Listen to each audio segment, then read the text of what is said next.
Assalamualaikum semua. Selamat petang. Lebih dahulu, saya mengucapkan banyak terima kasih kepada pengatur percutian kerana telah menganjurkan satu uh, simposium yang pada saya ini boleh menjadikan sebagai satu spark tanda mula, tanda hormat kita dengan tempat di mana, kalau nak kira, ini adalah tempat di mana mula uh, saya sendiri sebagai bekas pelajar di UiTM Manjung.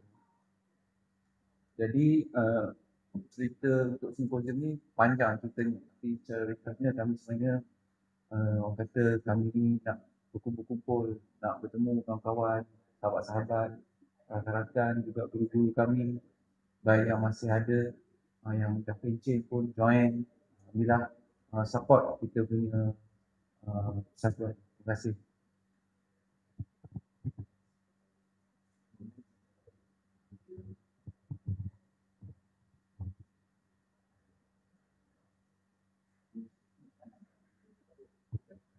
Okay. Sebelum saya mula, izinkan saya Faizal Rahmat, dan bersama dengan saya ialah dua orang juga pensyarah daripada Universiti Pendidikan Serta Idris, iaitu Dr. Intan Kasmalina bersama dengan seorang lagi rakan, Dr. Nur Syuhada. Jadi kajian kami ni lebih melihat kepada apa potensi yang boleh dibangunkan di Pangko dan juga apa yang boleh kita fikirkan bersama lah.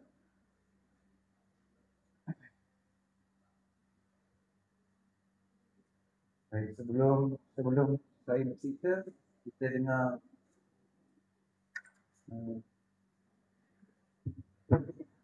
Haji, tuan-tuan apa ya Haji?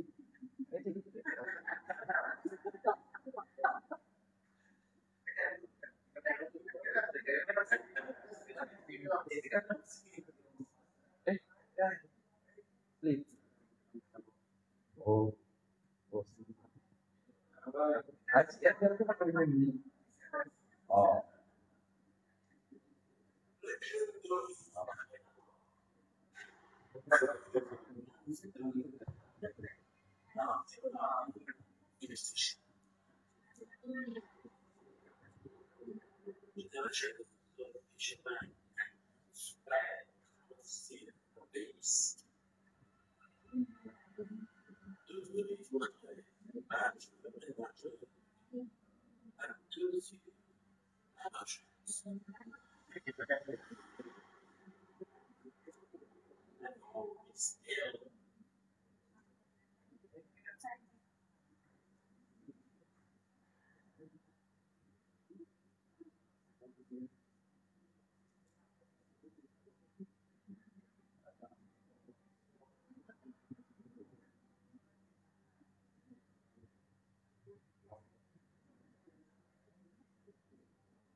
Okay.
Saya fikir itu jadi pesanan saya hari ini petang ni.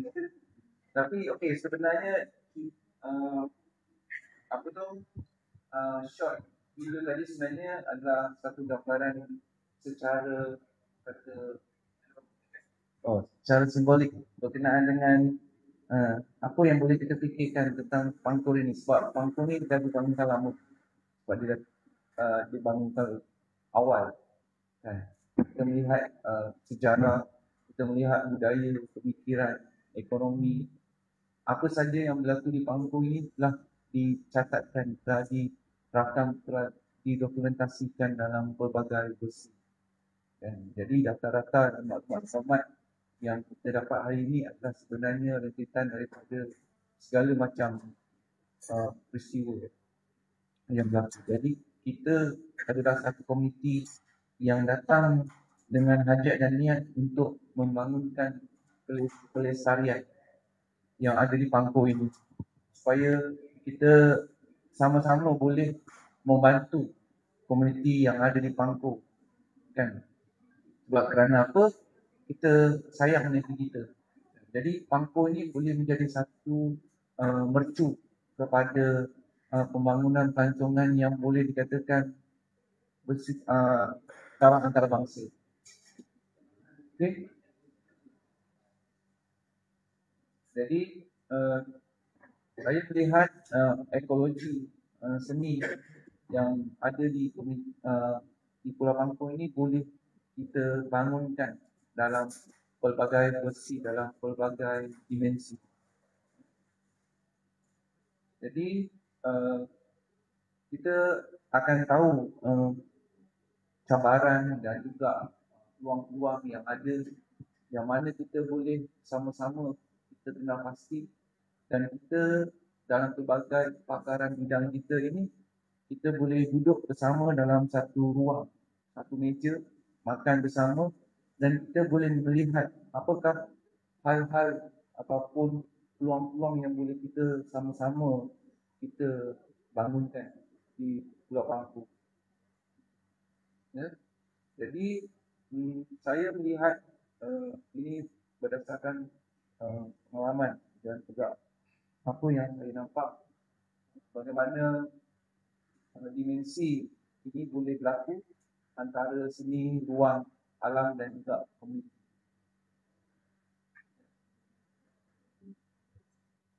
Jadi ini adalah merupakan objektif kepada kajian ataupun projek yang akan dibangunkan kelak. Okay, idea teras kepada projek ini ialah ekologi seni. Ekologi seni yang mana ia berfungsi sebagai ekosistem, bukan objek yang terasing, tapi dia boleh diintegrasikan dengan hal budaya dan juga perkembangan juga ekonomi apa yang berlaku di Pulau Pangkur. Jadi kita membangunkan satu projek panggil flagship PAUD, yang di mana dikembangkan melalui 3 intervensi seni yang saling berkait. Jadi ketiga-tiga ini saya namakan dia sebagai pertama dinding berbisik, kedua ombak rindu, dan ketiga sejurah penumpang. Kalau tengok pada nama-nama ni, dia ada yang berbunyi macam romantis, ada yang berbunyinya macam klise, ada yang berbunyinya macam sesuatu yang kita kena fikirkan. Tapi hal-hal ini, nama ini sebagai satu dorongan pada kajian. Okey, dinding berbisik ni saya nampak bagaimana hubungan alam, environment, udara, angin, ombak yang boleh menzahirkan sesuatu pada permukaan konkret, ya, yang mana ia juga boleh diintegrasikan hasil daripada suara-suara alam yang dirakam secara sedar dan tidak sedar. So, elemen yang saya fikirkan ialah sebuah acar konkret yang bersusun dan berdinding yang digabungkan dengan mewujudkan laluan angin atau airflow yang menghasilkan bunyi angin seolah-olah sedang berbisik. Dalam hal ini, saya pernah melihat pengalaman suatu saya di Terengganu, di mana saya lihat ada satu fenomena berlaku. Orang kampung di sekeliling dia akan mendengar bunyi angin yang kuat menandakan akan datang akan datang hujan ataupun gelombang besar yang kuat. Ini berlaku di waktu saya di Terengganu lah. Saya tanya mengapa hal ini, sebab dia berlaku seperti macam apa yang berlaku pada saudara Judi sendiri. Sebab dia orang Terengganu, dia tahu, dia buat kajian pasal ombak. So hal ini dah jadi sinonim bagi rakyat di Pantai Timur. So pendekatan dia melalui integrasi motif, simbol dan jejak audio visual budaya tempatan dan pembukaan ini sebagai media memori kolektif. So identiti lokal didaikan dalam ruang awam, ruang fisikal menjadi ruang naratif budaya. Baik, habis dah. Okey. Ya, ini baru satu. Ya, sih.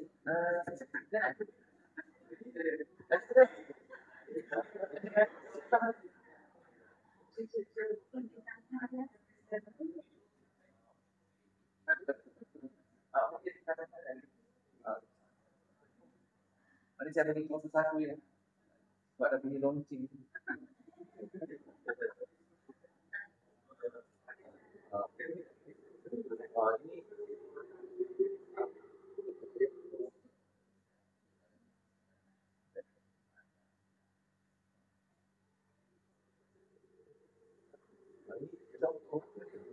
Yang dihasilkan melalui sound.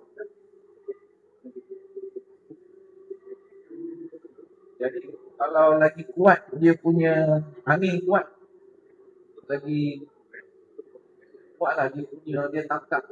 Sebenarnya bagusnya kat sini kita boleh tangkap frekuensi kelajuan angin dan juga bunyi yang dihasilkan, sebab bunyi yang dihasilkan tidak akan sama pada suatu keadaan. Jadi projek ini mungkin boleh berkolaborasi dengan mana-mana artis.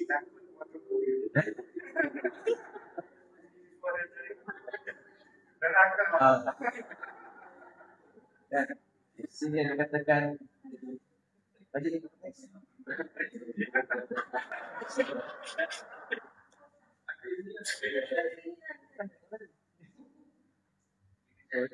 itu idea lah.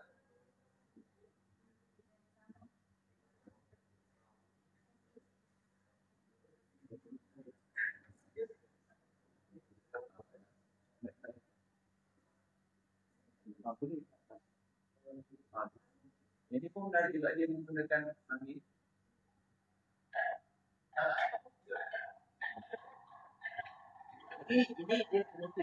Ini dia kinetik.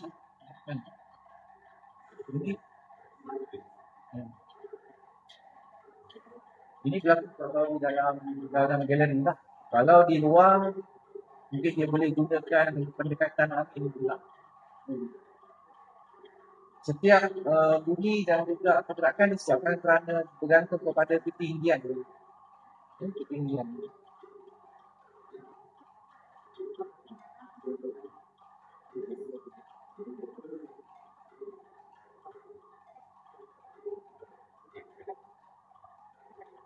Bunyi-bunyi yang dihasilkan pun boleh diletakkan sebagai satu dapatan.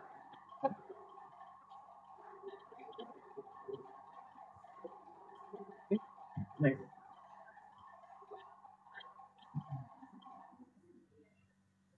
Next.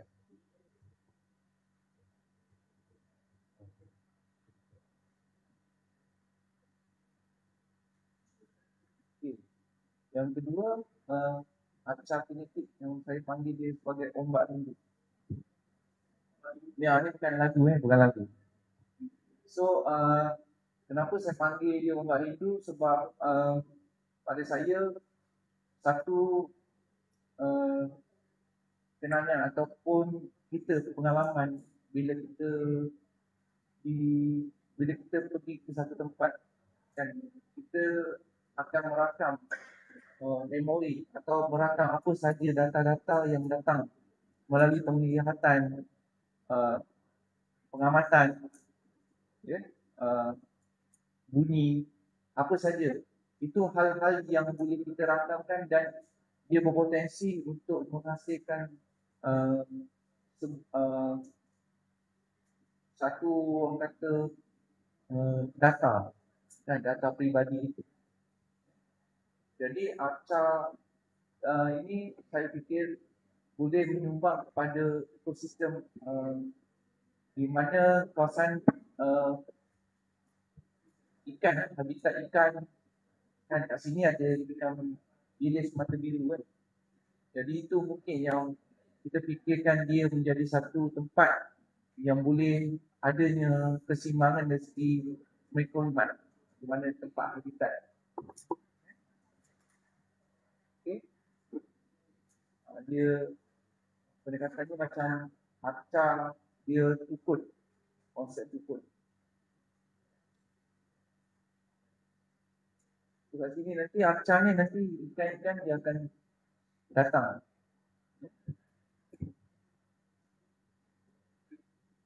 Dan okay. Apa nak tanya saya?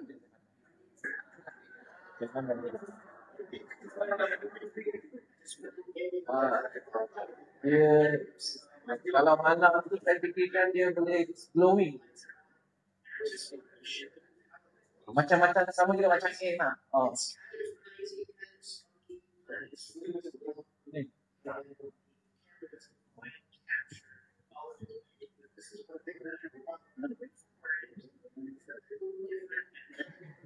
So bila malam ikan dia akan menjadi tarikan perhatian untuk datang.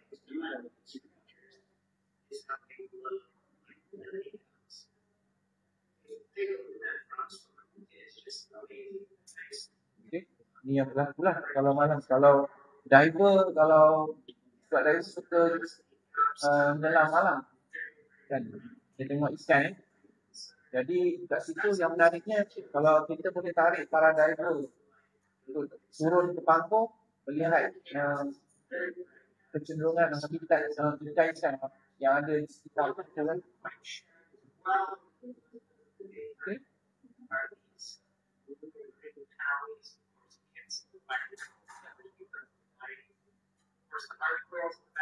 Jadi mana nak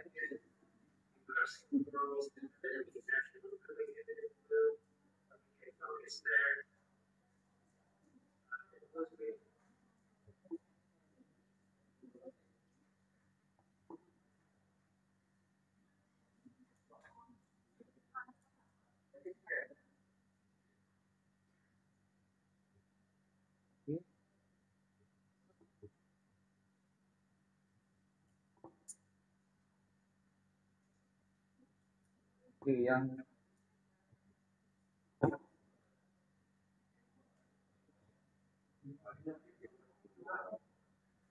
tak ada situ kan.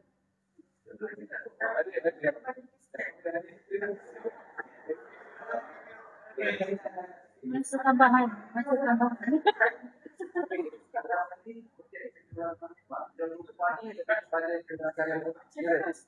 Sekarang ni Negeri Perak telah mengangkat bunga kalimbang sebagai bunga rasmi impian.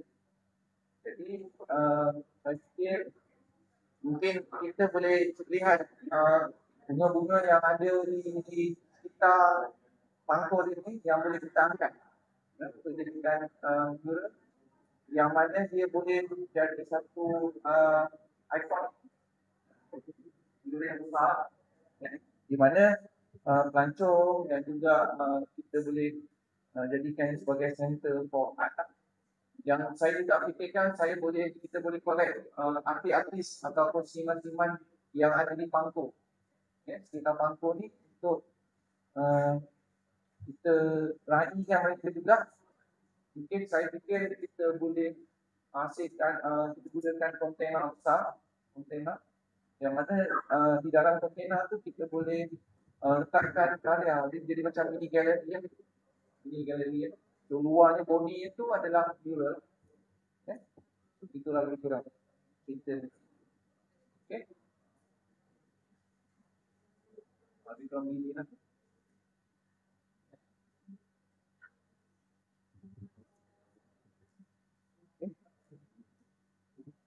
So, empat strateginya kita masukkan ada SDG iaitu ada 3, pendidikan budaya dan literasi, bandar komuniti mampan dan tindakan iklim.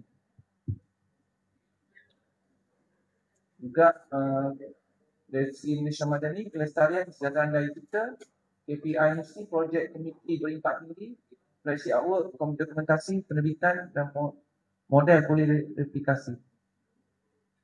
So harapan kita harap projek ini membuktikan bahawa seni awam mampu berfungsi sebagai ekosistem hidup yang menghubungkan budaya, ruang dan alam secara lestari. Baik. Terima kasih.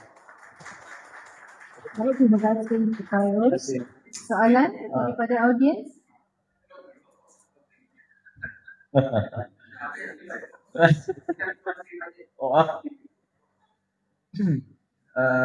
Nanti saya cuba cari geran-geran yang ada di luar sana. Ya. Kos ni saya rasa tinggi dan dia berperingkat-peringkat lah. Saya fikir macam tu lah. Tapi kalau kita kalau dapat buat 3-3 tu menarik kan. Tapi saya tengok yang paling kuat dia punya dari segi kekuatannya nampak yang melibatkan perikanan tu lah. Saya nampak yang mana kita boleh kerjasama dengan perikanan di Pulau Mangkuk kan. Saya nampak tu. Yang keduanya saya nampak yang Euro tu lah. Itu yang saya nampak lah. Okay, ada lagi soalan daripada audiens? Ke masing-masing dan apa? Haji.